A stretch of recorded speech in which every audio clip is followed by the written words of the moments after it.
I need to have it smooth and fine there. But in order for it to get smooth, I'm going to have to lay some stuff aside. Yes, sir. But too many times, we want to lose weight too fast.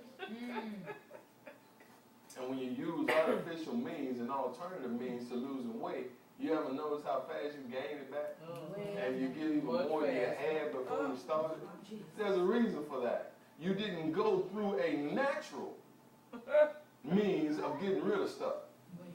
And so since you didn't follow the proper course, the body thinks that it has to make up and compensate for what you did that caused it to lose so much so abruptly. You didn't want to pay the price of exercise, so you took a pill. You didn't want to pay the cost of diet change, so you took your time. You made excuses. And you made ones that sounded good enough to you, that allowed others to accept it, and as long as everybody else measured you by the way you measured you, you were fine. But God doesn't measure that way. See, you can put too much weight on one scale and get on the other side and look pretty light. But that scale ain't telling the real story. You only look light because of so much weight that's been added to the other side. But now when you start to take off something, it's going to cost you something. It's going to take some time. So God's remedy is weight loss, where you've got to lay some things aside. But it's also weight that is gained. And you patiently, waiting, for God to work his miracle. When you go through the proper procedure to lose weight, hello, it'll stay off. But if I go back and change back to the habits I had before I began to lose and lay aside weight, I can quickly regain what I intended never to have again. And so is the life of the believer who transgresses against God. See, you don't know how far and how long you're going to go before you're tested again in that area that you thought you had the victory. But isn't this quite strange and interesting how conveniently we can find where we left our pride? Strange and conveniently how easily we can find those selfish behaviors that we had before we came to the Lord. Those high opinions of ourselves that said, I am above what you are requiring of me right now, and I deserve better. You can find those so conveniently after you left them, lost them, and know right where to find them when you need to go back and draw them. And what God is saying to us, we need to come to a place where we don't revisit the things that we've gone away from. If you're going to lay weight aside, he doesn't mean lay it somewhere where you can find it and go back and pick it up. No person enters into a weight loss program to gain. They enter into the program to lose. If they're in a weight gain program, they're in it to gain and not lose. So why do we expect to get opposite results of the efforts that we put forth? If pride puts on weight, then I need to excuse myself from or deliver myself from the pride that gains and adds to me what I'm trying to get rid of. See, the thing about it is we have something in Galatians that helps us to see. Chapter number 5. The stuff that adds weight to us. So we can't walk around saying to the Lord that I don't understand why things are going the way that they're going in my life right now, when the Lord helps us understand very clearly, verse number 19. Now the works of the flesh are manifest, which are these. Ain't no guesswork when you run through the grocery list that God provides you with in the scriptures. Our problem is we act like when we find ourselves in denial that these things don't apply to us because of what we're trying to accomplish or the means by which we want to go about to accomplish what we believe is going to allow us to arrive at the same destination as others without the same effort. Did you catch that? You want to lose weight, but you don't want to exercise. You want to lose weight like a person who exercises. You want to lose weight, but not do the modifications to one's diet that are necessary to change your caloric intake. Same thing with your spiritual walk with God. There ain't no way in the world you can get yourself a full dose of the world and expect to come out spiritual.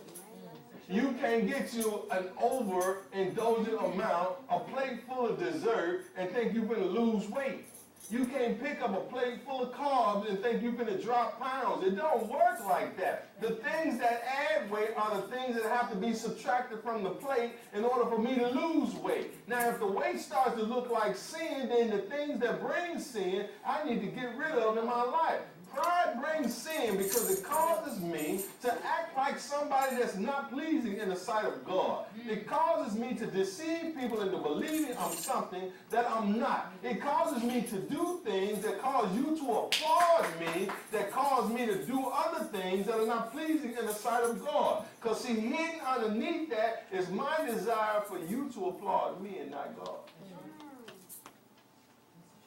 But the Lord said, if I be lifted up, I'll draw all men unto me.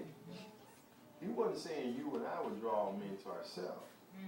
But if he's lifted up in our lives, in our character, in our lifestyle behavior, that behavior draws other souls into his kingdom. People are noticing you, but what do they notice about you? Now consider the weight loss in the weight gain. Most folks will say, John, you losing weight? And you feel so good? Yeah. You're 300 pounds overweight and you lost a pound. A pound. You fooling yourself. And they say you lost weight, you get the grin. You know you See, that's how pride operates. Pride goes, child, you know what? I did lose 8 ounces. 8 ounces. 8 ounces. I need to lose 300, but I lost 8 ounces. And what pride says is, at least give me credit for what I got. But what humility says is, I'm not there yet. All right. Humility says there's so much more that's got to go. Humility says this thing is wearing me down. Humility says I got to get rid of it because it's wearing me out. Humility says it's just affecting every other part of my life. You know the extra weight will affect your health? How about your mental stability or instability? You remember a long time ago, Deacon Jones, somebody else might remember, I don't want to call their name. I did a little study talking about stress eating. Stress eating is when one compensates for an inadequacy by finding comfort in foods that they consume. I don't feel good about myself, I eat. Somebody hurt my feelings, I eat. Somebody don't like me that I want to like me, I eat.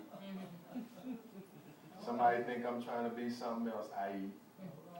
Somebody accuse me of being too cute, I eat. Because I'd rather be fat as them than to make them feel insecure. Really? Pure. Not me. But now I realize, after I put on 300 pounds, that what I put on to comfort me is now killing me. And this is how sin works. Sin finds its comfort in things that we're familiar with. And it offers us a temporary good feeling. Man, I love the taste of this. I love the flavor of that. Give me more of that. Whatever that is. But I know I shouldn't be eating it. But if I hang around folks who say, child, I know how you feel, go and get you a little. You deserve it. You entitled. You work hard. You ought to have you just a little dab. You hang around folk like that, you'll overindulge every time. But Lord help the side and come to church. Find somebody like me, tell them. How's that working for you, somebody? Has the audacity to say, you gained some weight. That's what happens when you come to church. You come to be flattered by the folks sitting around you, and then the pastor comes to bust your bubble. It's his job to make you aware that you're in a condition that's killing you. I'm going to pat you on the back and say, how you doing, when I know that you walked in the door and you sweating from your brow and breathing like 6 people been chasing you down the block. You got too big. And this is what sin does in our lives. You walk around acting like you got it all together, and then discernment kicks in and says, you are spiritually overweight. You got too much sin in your life. And then somebody has to point that out in order to make you painfully aware that you need to get rid of it.